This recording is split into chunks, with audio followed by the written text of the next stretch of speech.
Okay, so andito tayo sa ating pod area ng mga studs, no?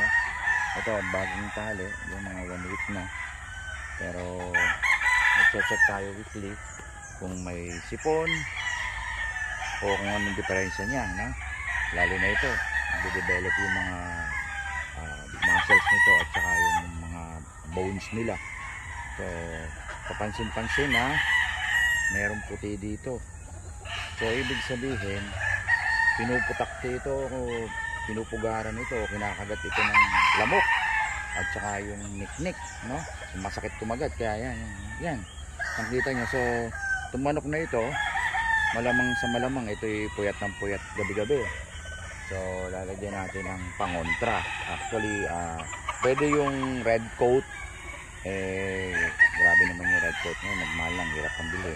So meron akong ginawa na parang red coat pero pula rin siya, pangontra sa mga kagat na ganyan. So meron itong repellent, no?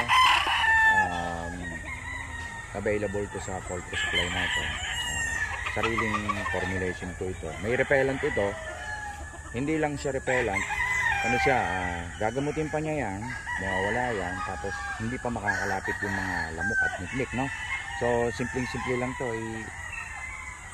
oil based ito langis. Ayan. So lagyan na rin natin yung palong niya, ganyan lang, para yan, para maiwasan natin yung secondary infection. Pagka ito humina ng humina resistensya, ang kasunod nito ay nakakasakit na ito. At syempre yung kanilang development ng muscle, bone, syempre apektado yan.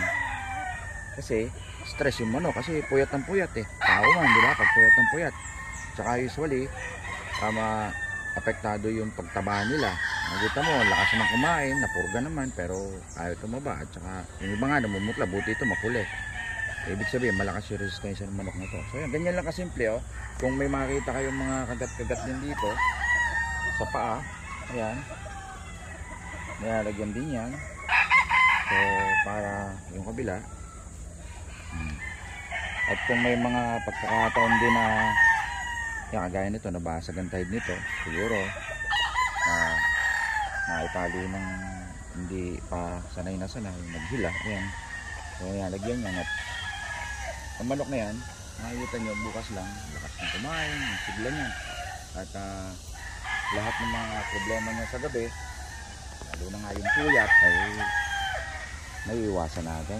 This is pure grass back na pinipreserve natin dito. Dito tayo sa cord area ng mga stags. Mga stags to lahat, bagong harvest.